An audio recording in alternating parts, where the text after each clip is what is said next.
1절에서 6절의 말씀입니다. 마가복음 11장 1절에서 6절 말씀을 같이 교독하겠습니다. 1절 제가 읽겠습니다. 저희가 예루살렘에 가까이 와서 감난산 벳바게와 베나니에 이르렀을 때에 예수께서 제자 중 둘을 보내시며 이르시되 너의 맞은편 마을로 가라. 거리로 들어가면 곧 아직 아무 사람도 타보지 않은 나귀 새끼에 매여 있는 것을 보르니 헛걸어 오너라. 만일 누가 너에게 왜 이리 하느냐 묻거든 주가 쓰시겠다 하라. 그리하면 즉시 이리로 보내리라 하시니 제자들이 가서 본즉 나귀 새끼가 문 앞 거리에 매여 있는지라. 그것을 보니 거기 섰는 사람 중 어떤 이들이 가로되 나귀 새끼를 풀어 무엇 하려느냐 하매 제자들이 예수의 이르신 대로 말하는데 이에 허락하는지라. 아멘. 여러분 잘 오셨습니다. 주님께서 여러분을 환영하시고 기뻐하시고 또 오늘도 하나님의 말씀을 통해서 여러분에게 은혜를 주시기를 간절히 소원합니다. 우리 서로를 축복하면 좋겠어요. 하나님 주신 말의 능력을 가지고 우리 축복하면 좋겠는데요. 잘 오셨습니다. 하나님 안에서 잘 되실 겁니다. 우리 축복하겠습니다. 하나님 안에서 잘 되실 것입니다. 아멘. 어떻게 사순절 지금 잘 보내고 계십니까? 네. 우리 사순절의 인사가 사순절 잘 보내셨습니까? 이런 인사가 되면 좋을 것 같아요. 좀 부담은 되지만 정말 이 사순절이야말로 우리 주님께서 우리를 사랑하셔서 자기의 몸과 피와 물과 모든 것을 우리에게 주신 사랑의 그러한 기간입니다. 우리가 주님의 사랑을 생각하면서 부담보다는 우리 예수님을 기쁘게 하기 위해서 내가 무엇을 해야 될까? 예수님의 고난에 동참하기 위해서 내가 어떤 것을 절제해야 될까? 또 적극적으로 내가 어떤 선행을 해야 할까? 이런 생각들을 하시면 좋겠고요. 초점은 예수 그리스도의 십자가입니다. 십자가를 깊이 묵상하시고 그 깨달음을 삶에 적용하시면 좋겠어요. 여러분 예수님을 누구라고 여러분 고백하십니까? 사순절에 많이 부르는 찬송가가 있죠. 138장 뭐죠? 만왕의 왕 내 주께서. 예수 그리스도는 만왕의 왕이시다. 만왕의 왕이신데 정말 아이러니하게도 힘없이 죽으셨다는 거죠. 그것을 우리가 묵상해야 됩니다. 만왕의 왕 내 주께서 왜 고초당했나. 따라하려면 따라하시고 이 벌레 같은 날 위에 주보혈을 흘렸네. 십자가 생각하면서 십자가 내가 처음 볼 때에 나의 마음에 큰 고통 살아. 오늘 믿고 내 눈 밝았네. 참 내 기쁨 영원하도다. 기쁨 영원하도다. 온전히 여러분의 목소리로 들으니까 너무 좋은 것 같아요. 여러분의 믿음과 사랑과 여러분의 마음을 다해서 십자가를 찬양하니까 너무 좋은 것 같아요. 십자가 어떤 것 같아요? 제가 부르는 찬양에도 저의 신앙이, 저의 믿음이 담겨져 있습니까? 여러분, 왕은 어떤 존재예요? 왕은요, 크게 두 가지를 할 수 있어야 돼요. 백성들의 생명을 보호할 줄 알아야 되고요. 백성에게 풍성한 삶을 주어야 하거든요. 근데 여러분, 역사적으로 여러분들이 보았던 또 여러분들이 기억했던 왕들은 어떤 왕들입니까? 백성들의 생명을 보호하고 풍성한 삶을 살도록 해주는 그런 능력이 있었습니까? 일시적으로는 잠시 있었을지 모르지만 결국은 왕들은 누가 다음 왕이 되느냐 하는 것에 권력투쟁을 하고 말이죠. 자신이 많은 걸 누리기 위해서 온갖 탐욕을 부렸던 것을 우리가 기억을 합니다. 그런 면에서 봤을 때 우리 예수 그리스도께서는 진정한 우리의 왕이시고 만왕의 왕이신 줄 믿습니다. 요한복음 10장 10절에는 우리 예수 그리스도의 정체성을 우리에게 보여주고 있어요. 왕 대신 주님의 정체성, 목자 대신 주님의 정체성을 보여주고 있어요. 우리가 충분히 믿을 만하고 의지할 만한 분임을 우리에게 말씀하고 계십니다. 요한복음 10장 10절 같이 한번 읽을까요? 시작. 도적이 오는 것은 도적질하고 죽이고 멸망시키려는 것뿐이요 내가 온 것은 양으로 생명을 얻게 하고 더 풍성히 얻게 하려는 것이라. 여러분, 생명을 주시는 자가 왕입니다. 생명을 보호하는 자가 왕입니다. 그리고 풍성한 삶을 제공하는 자가 진정한 왕이십니다. 여러분, 예수 그리스도를 왕으로 모시는 자의 삶은 그 생명이 영원히 보존될 뿐만 아니라 그 삶은 부족함이 없게 될 것입니다. 그럼 이번 기회에 예수님을 인생의 왕으로 모시지 못한 분이 계시다면 이번 기회에 예수님을 인생의 왕으로, 주님으로 모실 수 있는 분들이 되시기를 주의로 축복합니다. 이미 모신 분들은 좀 더 왕 되신 주님께 여러분의 삶의 모든 영역을 맡기시고 의지하는 삶을 훈련할 수 있기를 바랍니다. 오늘 본문 말씀은요, 예수님께서 만왕의 왕으로서 영광 중에 예루살렘에 입성하시기 전에 있었던 이상한 이야기를 보여주고 있어요. 매우 이상한 이야기예요. 사람 이야기가 아니고요, 사람 이야기도 나오긴 하는데 나귀 새끼 얘기예요. 나귀 새끼. 혹시 그림이 있어요? 나귀 새끼? 있나요? 네, 한번 보세요. 참 잘생겼죠? 네, 잘생기긴 잘생겼는데 어딘가 모르게 좀 불안해 보이고 말이죠. 부족해 보이는, 말도 아니고, 그렇다고 또 돼지도 아니고, 나귀입니다. 나귀. 나귀는 말과에 속하는 동물로서 말보다는 작고 빠르지는 않지만 힘이 있고 지구력이 좋아서 짐을 운반하는 데 주로 사용되었고요, 사람을 태우는 데도 사용되었습니다. 말이 정복과 전쟁의 상징이라면 나귀는 겸손과 평화의 상징으로 나타나요. 예수님은요, 평화의 왕으로서 이 땅에 오셨습니다. 그래서 예루살렘에 들어갔을 때 말을 타지 아니하시고 이 나귀를 타셨어요. 특별히 나귀 새끼를 타셨어요. 그런데 오늘 말씀을 보면 이 나귀 새끼를 예수님이 어떻게 얻었는지를 보면 매우 흥미롭습니다. 여러분, 성경에 이렇게 몇 구절 안 되는데 나귀 새끼가 이렇게 많이 나온 성경 구절 보셨어요? 나귀 새끼를 타셨다 그러면 될 거를 나귀 새끼를 어떻게 얻었는지를 굉장히 중요하게 다루고 있는데요, 사복음서에 다 나와요. 이 나귀 새끼가. 웬만한 사람보다 유명합니다. 왜 이 나귀 새끼에 이렇게 집중하여서 말씀을 기록했는가? 분명히 이유가 있겠지요.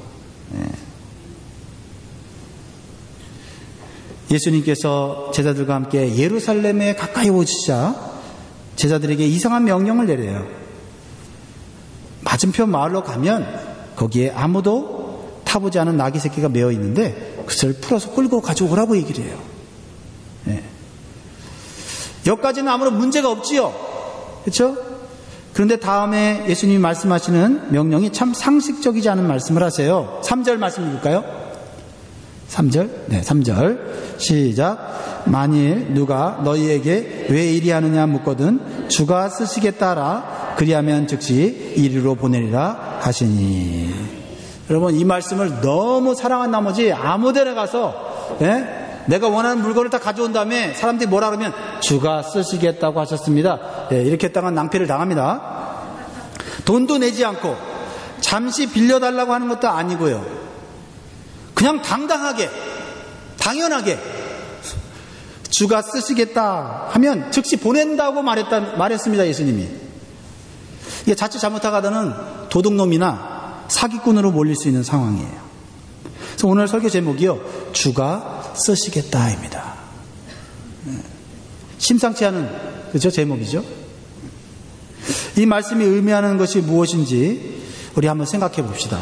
첫 번째로는 이 세상의 모든 것이 주님의 것임을 선포하는 것이에요. 아마도 이 두 제자는요, 예수님의 명령이 좀 이상했지만 평상시 예수님이 놀라운 능력을 보여주셨기 때문에 별로 토달지 않고 그대로 순종하는 모습을 보여줍니다. 여러분 같으면 어떻게 하시겠어요? 제가 여러분에게 저기 햄턴에 있는 목장에 가서 말을 하나 가지고 오십시오. 그러면 여러분들은 어떻게 반응하시겠습니까? 목사님, 말을 살 수 있는 돈을 주십시오, 이렇게 얘기하겠죠. 근데 제가 돈을 안 주고 주가 쓰시겠다 하고 가져오십시오. 그러면 저를 어떻게 보시겠습니까? 네.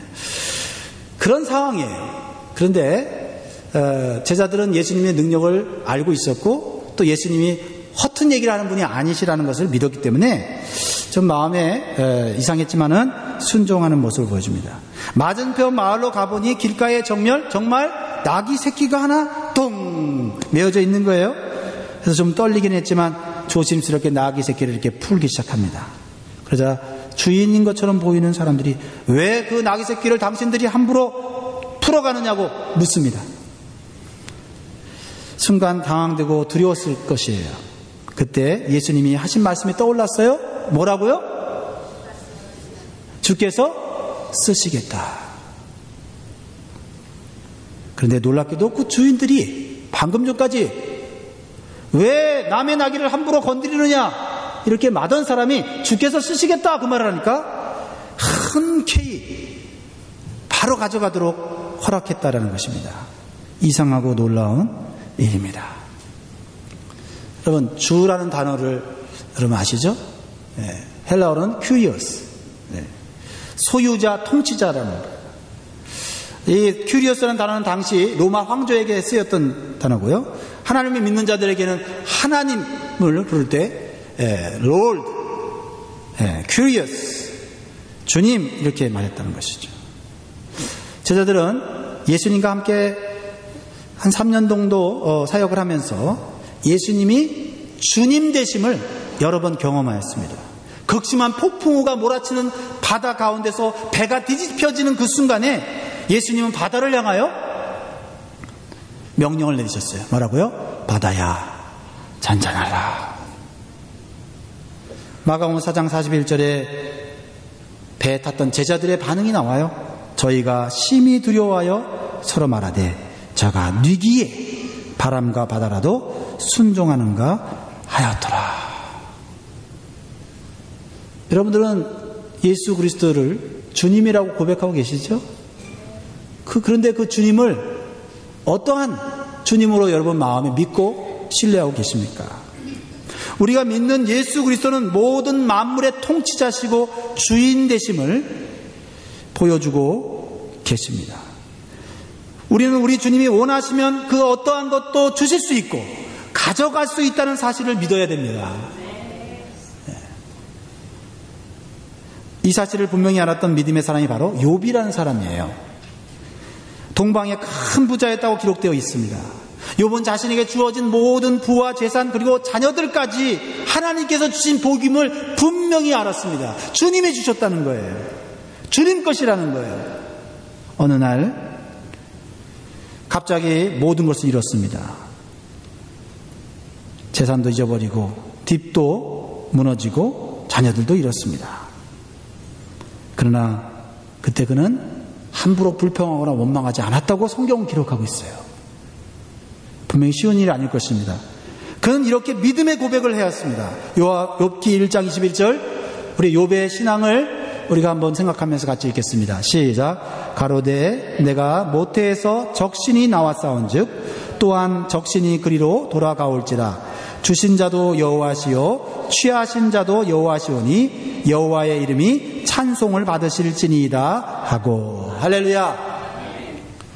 여러분, 많은 지식이 필요한 것이 아닙니다.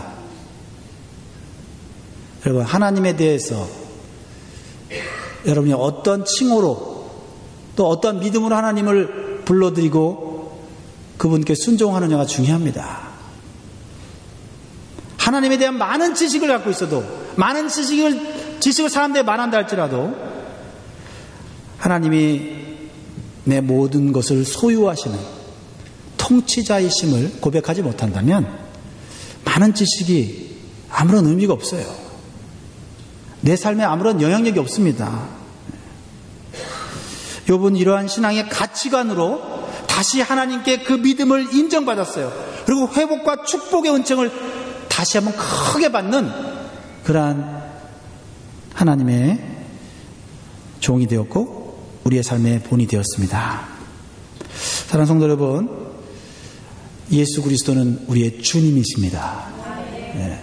여러분이 그 주님을 주님답게 대할 수 있는 그러한 신앙으로 성장하기를 간절히 소원합니다. 두 번째로는요, 주님께 쓰임받는 인생이 가장 복된 자임을 보여주는 것입니다. 3절에 보면 주님께서 나귀 새끼를 쓰시겠다고 하셨을 때 그 주인들이 주저주저하지 않았습니다. 즉시라는 단어가 나오지 않습니까? 즉시 그 나귀 새끼를 내어드렸다고 기록하고 있습니다. 이러한 태도는 힘에 눌려서 억지로나 분위기에 환경에 눌려서 할 수 없이 들은 것이 아니라 기꺼이 즐거움으로 드렸다는 것을 알 수가 있습니다. 마치 주님이 달라고 할 것을 안 것처럼, 또는 주님이 언젠가는 필요로 할 것을 안 것처럼 나귀 새끼를 키우고 있는 사람 같이 보였다라는 것입니다. 이 주인들의 신앙을 볼 때 아마도 작고 보잘것없는 나귀 새끼를 주님께 드리는 것이 송구하였을 거예요. 아마 더 큰 것도 요구하시면 기꺼이 드릴 마음이 있었을 것입니다. 결과적으로 이 예수님은 우주 만물을 다스리시는 만왕의 왕이셨고, 만왕의 왕께 쓰임받는다는 것은 영광스러운 일이라는 것을 오늘 이 성경은 보여주고 있는 거예요. 나귀 새끼를 통해서 보여주고 있는 거예요. 이 주인들을 통해서 보여주고 있는 거예요. 적어도 이 주인들은 예수님을 주님으로 알고 믿고 있었던 참된 신앙인들입니다. 여러분도 경험하셨는지 모르겠지만 저도 예전에 어떤 분이 손을 씻지 않는 걸 보았습니다. 왜 그러냐고 했더니 농담 반 진담 반으로 이렇게 얘기합니다. 대통령과 악수를 한 손이기 때문에 보존하라고 씻지 않는다라고 얘기를 합니다. 그만큼 자랑스럽고 영광스럽다는 것이죠. 또 어떤 분은 매우 자랑스럽게 이야기하기를 자신의 자녀가 백악관의 정책 보좌관으로 있다고 자랑하며 영광스럽게 여기는 것을 보았습니다. 자랑할 만하고 영광스럽겠다. 한 나라를 대표하는 대통령에게 인정받고 쓰임받기 때문이다. 그러면 우리가 대통령보다 더 크시고 크신 하나님 앞에서 직분을 얻고 또 직책을 얻어서 섬긴다고 할 때 우리는 얼마나 자부심을 느껴야 하겠는가. 그 거룩하신 하나님의 이름을 찬양팀으로 성가대로 높여드릴 때 얼마나 우리는 영광스러워야 하는가 하는 것입니다. 아무리 작고 하찮은 물건도요, 누구에게 쓰임 받느냐에 따라서 그 중요성이 달라져요. 그죠? 네. 왕이 쓰시면 화장실의 도구도 굉장히 귀한 것이 돼서 그 화장실의 도구에 리본을 묶고 좋은 곳에 보관하고는 왕이 쓰신 청소 도구야 라고 자랑할 수 있는 것이죠. 그러나 강도가 사용한 물건이라면 그것은 죄를 지은 증거로 작물로 인정되어서 아무리 화려하고 비싸고 정말 아무나 가질 수 없는 아름다운 보석이라 할지라도 그것은 죄인의 물건일 뿐인 것입니다. 다윗은 자기 집안에서조차 인정받지 못하고 아주 초라한 사람이었어요. 네. 여러분, 사람이요, 남편한테 인정받고 부인한테 인정받으면요, 그래도 못할 게 없어요. 부모님께 인정받으면요, 정말 좌절했다가도 일어나요. 이번에 평창 올림픽에서 금메달 딴 사람들을 보면 많은 고난과 또 실패와 고통이 있었던 걸 보게 됩니다. 그들이 일괄적으로 하는 얘기는 뭐냐면 부모와 가족들의 격려가 있었기에 이 자리까지 왔었다, 이렇게 얘기를 하지 않습니까? 그런데 다윗은요, 부모로부터 인정을 받지 못했어요. 집안에 허드렛 일을 하는 사람이었어요. 그러나 다윗은 하나님을 제대로 알고 하나님을 주님으로 높여드리는 그런 신앙을 갖고 있었어요. 그래서 하나님께 인정받았고 하나님이 그의 인생을 이끌어 주셨어요. 하나님이 크게 쓰심으로 많은 복을 누린 위대한 왕으로 지금까지 존경받고 있다라는 것입니다. 여러분, 하나님 앞에 인정받는 사람이 되고 하나님께 쓰임받는 사람이 된다면 지금 여러분이 어떠한 자리에 있든지 어떠한 초라한 자리에 있든지 문제가 되지 않는 줄 믿습니다. 다윗은 어린 소년으로서 거대한 골리앗을 쓰러뜨렸을 때 그는 싸우는데 정신없지 않았어요. 무기를 가지고 적군과 정신없이 싸우지 않았습니다. 다윗은 그 긴박한 골리앗과의 싸움 중에도 그는 하나님을 높이며 신앙을 고백했습니다. 그것이 승리의 관건이었다는 거죠. 여러분 삶에 당황스러운 문제가 생겼을 때, 여러분 삶에 시급한 문제가 생겼을 때, 여러분 그 순간에 하나님의 이름을 기억하고 하나님의 이름을 높일 수 있기를 간절히 소원합니다. 거기서 놀라운 일이 벌어지는 거죠. 사무엘상 17장 45절을 보세요. 그 긴박한 그 위기의 순간, 거대한 골리앗 앞에서 그는 이렇게 신앙 고백을 하면서 싸웁니다. 다윗이 블레셋 사람에게 이르되 너는 칼과 창과 단청으로 내게 오거니와 나는 만군의 여호와의 이름 곧 네가 모욕하는 이스라엘 군대의 하나님의 이름으로 내게 가노라. 여러분, 하나님에 대한 지식은 평화로울 때 그냥 사람들끼리 앉아서 성경 공부하는 것이 아닙니다. 하나님에 대한 올바른 지식은 진정으로 우리의 삶에 위기가 나타났을 때 그 능력을 발휘하게 된다는 거죠. 우리가 그 하나님을 주님으로 인정한다면, 왕으로 인정한다면 하나님은 일하실 것입니다. 다윗이 자신이 비록 칼도 방패도 사용할 줄 모르는 약한 소년이었지만 만왕의 왕이신 하나님께 쓰임받으면 저 무시무시한 거대한 골리앗도 이길 수 있음을 우리에게 가르쳐 주고 있는 것이에요. 여러분, 오늘 내일까지 가지 마시고요, 오늘이라도 여러분 하나님에 대해서 여러분의 최고의 신앙 고백을 할 수 있기를 간절히 소원합니다. 찬양을 통해서든 말을 통해서든 무엇보다도 사람 많은 데서 하는 거 하나님 기뻐하십니다. 오늘 이 말씀을 마음에 새기면서 오늘 하나님을 찬양하며 하나님을 높이는 한 날 되기를 원합니다. 보통 짐승인 나귀가 하는 일이 무엇이죠? 주인이 원하는 모든 짐을 등에 지고 가는 거예요. 깨끗한 짐도 지고 가지만 더러운 짐도 지고 가지요. 때론 좋은 길도 가지만 대부분 허무하고 거친 길을 가게 되어 있습니다. 왜냐하면 평안한 길, 쉬운 길 갈 것 같으면 사람이 들고 가지 왜 나귀를 시킵니까? 또는 좋은 사람도 태우지만요, 악하고 죄 짓는 사람도 태워야 됩니다. 그게 나귀의 운명이에요. 그러다가 늙고 힘이 없어지면 어떻게 돼요?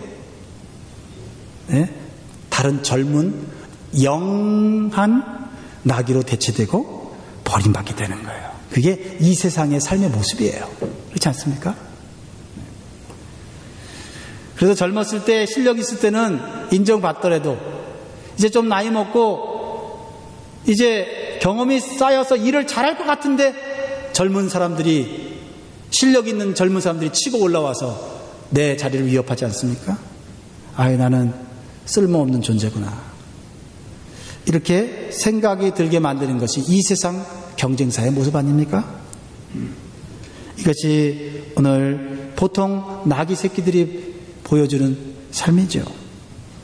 그런데 오늘 본문에 나오는 나귀 새끼는 어떻습니까? 어떠한 사람도 누리지 못할 영광을 누리게 되었다는 것이에요. 오늘 2절 말씀을 다시 한번 좀 자세히 한번 읽어볼까요? 2절 시작. 이르시되 너희 맞은편 마을로 가라. 그리로 들어가면 곧 아직 아무 사람도 타보지 않은 나귀 새끼에 매여 있는 것을 보리니 풀어 끌고 오너라 라는 것입니다. 예수님께서 왜 이 나귀 새끼를 선택하셨는가? 세상의 더러운 짐을 자신의 등에 지기 전에 아무런 죄도 욕심도 더러움도 없으신 거룩하신 하나님의 아들이 자신의 등에 처음으로 타게 되는 영광을 누리게 된 것이에요. 이 영광은 이 나귀 새끼가 과연 느낄 수 있었을까요? 저는 이걸 또 묵상을 했어요. 여러분, 나귀 새끼가 예수님이 자기의 등에 타셨을 때 자기가 얼마나 영광스러운 존재라는 것을 느꼈을까요? 어떻게 생각하세요? 목장에서 한번 나눠보세요. 네. 사람마다 다를 거예요. 나귀 새끼마다 다르겠죠. 네. 근데 저는 예수님이 그 등 위에 타셨을 때 그분의 임재를 느꼈을 것이라고 저는 생각을 합니다. 때때로요, 동물이 타락한 인간보다 영적인 감각이 뛰어날 수 있어요. 여러분, 지진이 일어나고요, 천재지변이 일어날 때 제일 먼저 그것을 느끼는 것이 뭐죠? 예. 아주 하찮은 동물들이에요. 그 동물들이 이미 알고 피신을 하는 거예요. 왜 그래요? 그들이 느끼는 어떤 감각이 있어요. 동물적 감각이라 말할 수 있는 거 누가 주셨습니까? 하나님 주신 거 아니에요. 인간은 타락해서 때때로 하나님을 찬양하지 못하고 하나님을 저주하고 하나님이 없다고 얘기하자면요, 동물들은 하나님이 계심을 다 느낍니다. 그리고 나무들까지도, 새들까지도 하나님을 찬양한다고 말하고 있어요. 저는 이 나귀 새끼를 예수님이 특별히 이렇게 성경에 기록하게 하신 이유가 있다고 생각해요. 우리가요, 조금만 영적으로 깨어있으면요, 하나님의 예배 가운데 계신 것을 느낄 수 있고, 나같이 죄인이고 나같이 죽을 수밖에 없는 그런 인간을 사랑하고 계시다는 것을 느끼는 순간 우리는 감사하면서 영광을 느낄 수 있지 않아요? 그런데 그 하나님의 아들이신 예수님이 나귀의 등에 타셨을 때 이 나귀가 못 느낄 리가 없잖아요. 그 땅에 수많은 나귀 새끼들이 있었을 거지만 더 나아가 나귀보다 멋지고 강한 백마와 같은, 흑마와 같은 짐승들이 많았을 거예요. 그럼에도 불구하고 예수님이 선택하신 짐승은 작고 보잘것없는 나귀 새끼였다는 것이요. 무슨 의미입니까? 예수님께서 선택하시면 크고 작음이 문제가 되지 않고, 잘생겼고 못생겼고 그것이 문제가 되지 않고, 강하고 약하고는 문제가 되지 않는다는 것이에요. 문제는 예수님 없이 강하려고 하는 게 문제고, 하나님 인정하지 않고 잘 살아보려고 하는데 문제가 있다라는 것이에요. 여기서 우리는 하나님께서 일하시는 방식을 다시 한번 엿볼 수가 있습니다. 우리 고린도전서 1장 27절 29절 우리 같이 하나님이 일하시는 방식을 한번 읽어보겠습니다. 시작. 그러나 하나님께서 세상에 미련한 것들을 택하사 지혜 있는 자들을 부끄럽게 하려 하시고, 세상에 약한 것들을 택하사 강한 것들을 부끄럽게 하려 하시며, 하나님께서 세상에 천한 것들과 멸시받는 것들과 없는 것들을 택하사 있는 것들을 폐하려 하시나니, 이는 아무 육체라도 하나님 앞에서 자랑하지 못하게 하려 하심이라. 세상에서 잘난 사람이 복이 있는 것이 아니라 위대한 하나님께 쓰임받는 사람이 복이 있는 사람인 줄 믿습니다. 그러므로 여러분 자신과 환경을 보고 낙심하지 마세요. 능력의 하나님을 바라보시기 바랍니다. 근데요, 한 가지 착각하지 말아야 될 게 있어요. 하나님께서 미련하고 약하고 멸시받고 없는 자들을 세워주신다니까 그냥 좋아하기만 하면 안 됩니다. 네. 무조건 하나님이 사용하실까요? 아니에요. 비록 약하고 부족하지만 하나님을 왕으로, 주님으로 섬기고 순종하는 자들을 사용하시는 거예요. 맞습니까? 약하니까 무조건 강하게 해주시고, 미련하니까 무조건 지혜롭게 하신다? 예.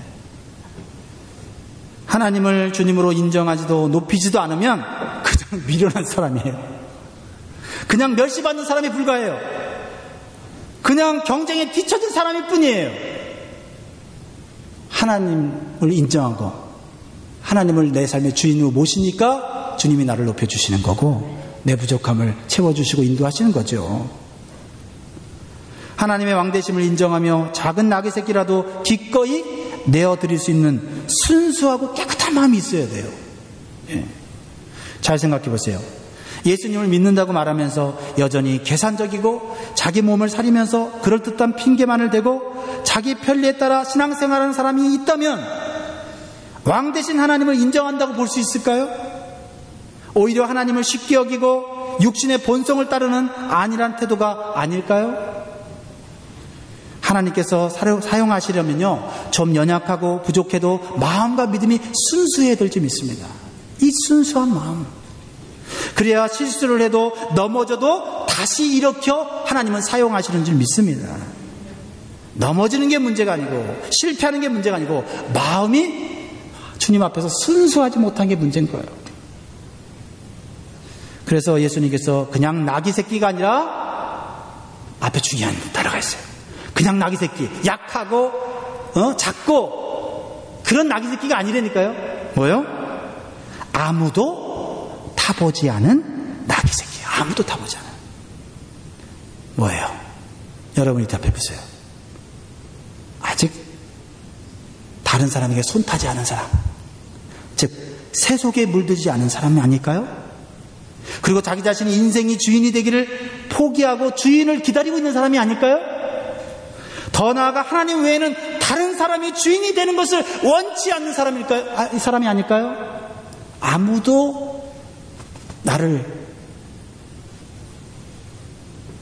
끌고 다니지 않고 오직 주님만이 나를 끌고 다니시도록 준비된 자를 말하고 있는 게 아닐까요? 요즘 해시태그 미투 운동이 나오고 있죠. 미국에서 시작돼서 지금 한국에 엄청나게 지금 번지고 있는데요. 나도 성추행을 당했다, 성폭력을 당했다 하면서 미투 운동이 막 엄청나게 일어나고 있어요. 특히 한국에서 요즘 예술계의 거장, 문학계의 거장, 교육계의 거장, 종교계까지 위대한 인물로 추앙받는 인물들이 성공과 권력의 자리에서 우수수 떨어지고 있어요. 왜 그럴까요? 비록 남들이 보기에는 성공의 자리에 있어요. 그리고 그 자리에서 권력을 가지고 내가 원하는 사람을 원하는 자리에 넣어주고 내가 싫어하는 사람을 그 자리에서 끌어내리는 그러한 엄청난 권력을 행사합니다. 꼭 그 분야의 주인 같아요. 그런데 자세히 보니까 그 사람들의 주인은 누가 주인이에요? 그 마음속에 있는 더러운 정욕이 주인이더라 이 말이에요. 더러운 정욕이 주인이 돼서 죄의 종으로 이리저리 끌려다녔기 때문에 지금 성공의 자리, 권력의 자리에서 우수수 떨어지고 있는 것을 우리는 보게 되는 것입니다. 그 더러운 정욕이 그 사람들에게만 있을까요? 저에게도 있고 여러분들에게 있어요. 어쩌면 높아지면, 많이 가지면 나도, 여러분도 그러한 더러운 정욕이 밖으로 흘러나올 수도 있을지 모르겠습니다. 누가 주인이냐가 중요하다는 것이죠. 누가 내 인생의 주인이냐, 이것이 중요하고 누구에게 쓰임받느냐가 너무 중요하다는 것입니다. 죄의 정욕에 쓰임받으면, 인도받으면 우리는 마귀의 종이 되고 죄의 종이 되고 멸망의 종이 되는 것이죠. 그러나 우리가 비록 죄를 졌고 실수하고 실패했어도 거룩한 주님 앞에 우리가 붙잡힘을 당하고 그분의 인도하심에 충성한다면 우리의 더러운 죄는 점점 사라질 것이고 주님이 원하시는 아름다운 삶으로, 영원한 생명으로, 풍성한 삶으로 나아가게 되는 줄 믿습니다. 그것을 기대합니다. 사랑하는 성도 여러분, 말씀을 맺습니다. 참된 그리스도인은 누구입니까? 자신이 믿는 예수님이 어떠한 분인지를 제대로 아는 성도예요. 주는 그리스도시요 살아계신 하나님의 아들이십니다. 즉 만왕의 왕이시죠. 이러한 신앙 고백의 깊은 뜻을 알고 신앙생활하는 사람은 주께서 쓰시겠다 하면 어떻게 해요? 비록 나귀 새끼 같이 작은 등이라도 내어드릴 수 있게 되는 거예요. 여러분 예수님이 나귀 새끼를 요구하셨을 때 그 작은 등 위에 앉으면서 야, 좀 등 좀 크게 좀 펴라 이렇게 하셨겠어요? 안 펴지는데, 그게 전부인데. 예수님은 우리가 작은 등을 주님께 내어드리는 거 핀잔하지 않으십니다. 이미 알고 계시죠. 중요한 것은 영광스러운 마음으로 주님을 대하는 것입니다. 누가 뭐라고 해도 주님을 기쁘시게 하는 신앙생활 하려고 힘을 쓰는 것입니다. 이것이 오늘 주님께 쓰임받은 나귀 새끼가 우리에게 주는 영적 교인이라고 생각을 합니다. 우리 같이 이 시간 찬양하면서 주님 나귀 새끼같이 저를 사용하여 주옵소서 내어드리겠나이다. 우리 고백하면 좋겠습니다. 주님, 내가 여기 있사오니 나를 보내소서. 나의 마음 나의 몸 주께 드리오니 주 봐두옵소서. 주님, 가진 것 모두 다 드리오니 주 봐두옵소서. 내 가진 것은 나귀 새끼의 작은 등밖에 없습니다. 그러나 주님께 사용받기를 원합니다. 찬양하면서 기도합시다.